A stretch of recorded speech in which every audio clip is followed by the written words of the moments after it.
આશ્રમ શાળામાં બાળકોના શિક્ષણની સાથે સાથે બીજી કોઈ ઇતર પ્રવૃત્તિઓ થાય એ પૈકી KR શ્રોફ ફાઉન્ડેશન વડાલી તરફથી અહીંયા જે સ્ટાફ અમને માર્ગદર્શન પૂરું પાડ્યું, પછી તમારી શાળામાં એક વિશાળ જગ્યા છે, આ જગ્યામાં બાળકોને શિક્ષણની સાથે સાથે એક વૃક્ષોનું એક આયોજન થાય, નર્સરીનું બાળ નર્સરીનું આયોજન થાય. ત્યારે અમે શરૂઆતમાં આજે નર્સરીમાં જે આ પોલિથીન બેગ છે ભરવા માટેની માટી મંગાવી, પછી અમુક મજૂર રાખ્યા અને એની સાથે આ થેલીઓ ભરાવી, બિયારણ નખાવ્યું, અમુક મજૂર દ્વારા કરાયું. અને અમારી જે શાળામાં બાળકો 290 બાળકો છે કે નિવાસી અભ્યાસ કરે છે અહીંયા, તો એ બાળકોનો અમે રજાના ટાઈમ પર એમનો ઉપયોગ કર્યો કે જ્યારે કે શનિ રવિનો સમય હોત 1 કલાક અમે સવારે 1 કલાક સાંજે, તો બાળકો જોડે અમે કામગીરી એમને બેગો ભરાવી હોય, પાણી એમને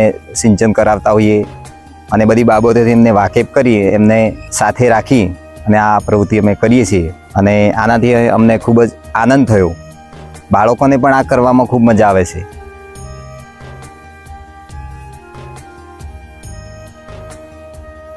નાના હાથોએ વાવ્યા રોપા સપનોની શરૂઆત છે.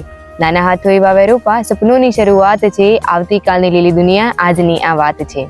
અમને જ્યારે શરૂઆતમાં સાહેબે કહ્યું કે વૃક્ષારોપણની નર્સરીનું આયોજન કરવાનું, ત્યારે શરૂઆતમાં અમને કંટાળો આવતો હતો ખૂબ જ. પછી અમે બહારથી માટી લાવ્યા, પછી પોલિથીન બેગમાં બીજ રોપવા સુધીની કામગીરી અમે સામૂહિક રીતે કરી. પણ પ્રશ્ન એ થયો કે બીજને જીવજંતુઓ ખાઈ જતા હતા, એટલે અમને ખૂબ જ નિરાશા થઈ.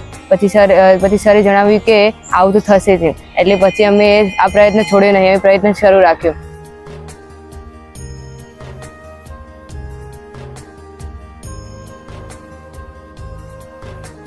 બાળકોની અંદર જિજ્ઞાસા વૃત્તિનો વિકાસ થતો અમે જોયો છે.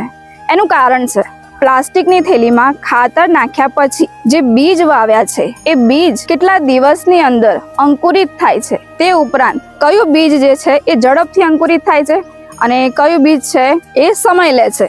આ બધી માહિતી એ લોકો અમારા દ્વારા મેળવે છે.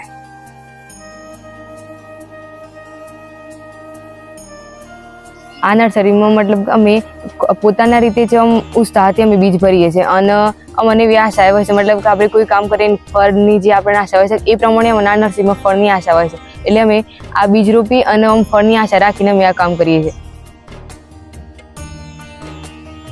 અમારા ત્યાં આ વર્ષે ઉપરવાસમાં એક ચેકડેમ તૂટતા, અમારી શાળા નદી કિનારે છે, ઉપરવાસ ચેકડેમ તૂટતા પાણી આવ્યું અને પાણીથી ચેલેન્જ એવી હતી કે એ પાણીમાં અમારા બંને રૂમો ગરકાવ થઈ ગયા અને જેટલી પણ કમ્પાઉન્ડ વોલ હતી એ પણ ધરાશાયી થઈ. એટલે જે બગીચો હતો કે છોડ હતા કે જે પણ અમે 5 વર્ષમાં જતન જે કર્યું હતું એને પણ અસર થઈ.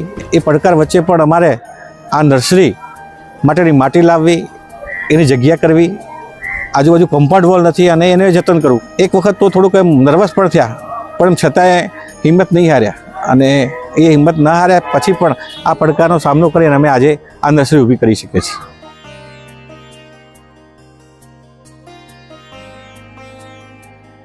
શરૂઆતના પિરિયડમાં તો થોડુંક એવું લાગેલું કે શિક્ષણમાં અમને ડિસ્ટર્બ થશે, આ કામ કરવા જઈશું તો શિક્ષણમાં ક્યાંક ને ક્યાંક અડચણરૂપ મળશે અને થોડીક મુશ્કેલી જેવું તો લાગેલું. પણ પછી જ્યારે શરૂઆત કરી, કોઈ પણ કાર્યની શરૂઆત થાય એટલે પછી એમાં ધીમે ધીમે આપણે રસ લેતા થઈએ અને ઇન્વોલ્વ થઈએ. અત્યારે તો અમને ખરેખર આનંદ થયો કે આવી સરસ મજાની નર્સરી બની અને ખૂબ આનંદની વસ્તુ છે કે સરસ બની છે અને ગમે છે. અત્યારે તો એમ થાય છે કે પહેલાં 10,000ની વાત હતી, પછી એમાંથી 20,000 છોડવાની વાત આવી. અત્યારે તો એવું લાગે છે કે વધારે હોત તો પણ કંઈ તકલીફ ન પડત.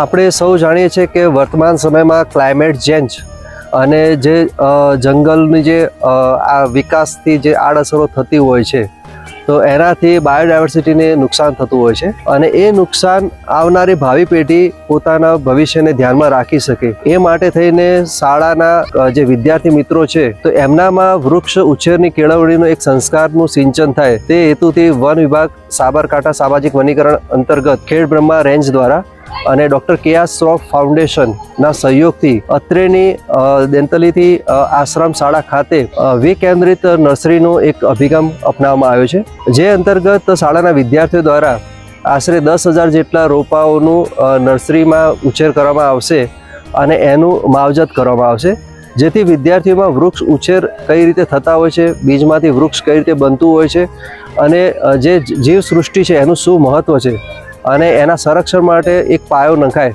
તેવા ગુણ વિકસે તે માટે થઈને અમારો એક આ પ્રયત્ન કરવામાં આવ્યો છે.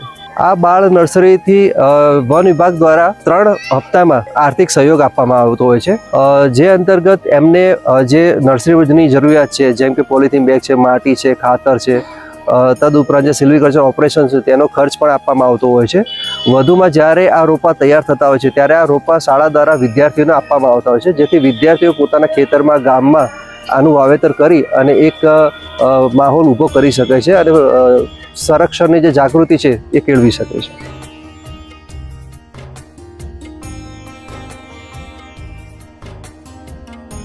અમે વિજયનગર તાલુકાની સરસવ પ્રાથમિક શાળાની અંદર 10,000 રોપા ઉછેર માટે શાળા નર્સરી આપવામાં આવી છે. તો એમાં રોપા ઉછેરવા માટે પ્રથમ હપ્તો 65 પૈસા, બીજો હપ્તો 60 પૈસા, ત્રીજો હપ્તો 95 પૈસા, એમ રોપા દીઠ મળી 2.20 રૂપિયા એક રોપા દીઠ ઉછેરવા માટે આપવામાં આવે છે. એમ મળી 10,000 રોપા ઉછેરવા માટે શાળાને 22,000 રૂપિયા આવ્યા છે. તો શાળાને પણ ફાયદો થાય અને બાળકોને પણ ફાયદો થાય અને બાળકો પણ શીખે અને ભવિષ્યમાં આગળ વધે એવો ડૉક્ટર કે.આર. શ્રોફ ફાઉન્ડેશન અને સામાજિક વનીકરણ વિસ્તરણ વિજયનગરના બંનેના સહારા પ્રયાસથી અમે આગળ વધી રહ્યા છીએ અને ભવિષ્યમાં વધારે શાળા નર્સરી આપવા માટે પ્રયત્ન કરીશું અને સારું એવું રિઝલ્ટ મેળવીશું. આ બાળ નર્સરીનું આયોજન કરવાથી એનો બીજો એક પણ ફાયદો છે કે અહીંયા બીજા બધા છોડવાઓની સાથે સાથે અમારી શાળાની અંદર જે રસોઈ વિભાગ ચાલે છે એ રસોઈ વિભાગની અંદર પણ શાકભાજી ઉગવાની એ લોકોનામાં ઉત્સુકતા વધી છે કે આ નર્સરીમાં એ લોકોને જે છોડવાઓ વાયા છે એના દ્વારા શાકભાજીના પણ બીજ અહીંયા રોપવામાં આવે અને એનો ઉપયોગ એ લોકો રસોઈમાં પણ કરી શકે છે. તેનાથી બાળકોની અંદર જે ન્યુટ્રિશનયુક્ત આહાર જે છે એમને ફ્રેશ જે શાકભાજી હોય છે, વેજીટેબલ્સ હોય છે, એના દ્વારા એમને એ પૂરતા પ્રમાણમાં ન્યુટ્રિશન મળી રહે.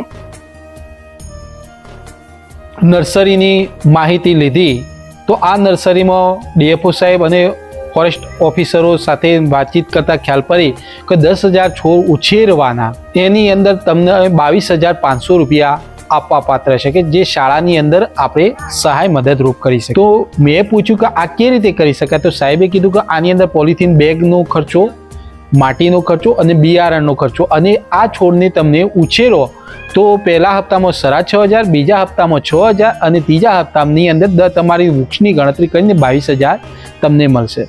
કે 75,000 નર્સરીની અંદર કેટલીક સારી એવા બિયારણો ઉગીને બહાર નીકળ્યા ગયા છે. પહેલા નંબરની અંદર આવી શકે એ બાળકો થકી થયેલું છે, બીજા નંબરમાં તેમના શિક્ષકો, આચાર્ય, સ્ટાફ, ત્રીજા નંબરમાં ફોરેસ્ટ ડિપાર્ટમેન્ટ, ચોથા નંબરમાં કે.આર. શ્રોફ ફાઉન્ડેશનમાં નાગજીભાઈ, મારા થકી અને ઉદય સર અને સહયોગથી અથવા કે.આર. શ્રોફના બધા સભ્યોના સહયોગથી આ એક કાર્યસિદ્ધ સફળતા થઈ છે. વન વિભાગ અને ડૉક્ટર કે.આર. શ્રોફ ફાઉન્ડેશનના સહયોગથી સાબરકાંઠા અને અરવલ્લી જિલ્લાના ખેડબ્રહ્મા, વિજયનગર, વડાલી, મેઘરજ, ભિલોડા તાલુકામાં આ પ્રમાણે અમે બાળ નર્સરીઓનું એક આયોજન કર્યું છે. પરંતુ આ સિવાયના જે તાલુકાઓ છે તે શાળાઓમાં પણ હું અપીલ કરવા માંગીશ કે આપના સ્વેચ્છાએ યા તો એનજીઓના સહયોગથી આ પ્રકારે બાળકોમાં વૃક્ષ ઉછેર વિશે ખ્યાલ આવે અને જાગૃતિ કેળવાય તે માટે પ્રયત્નો કરવા જોઈએ.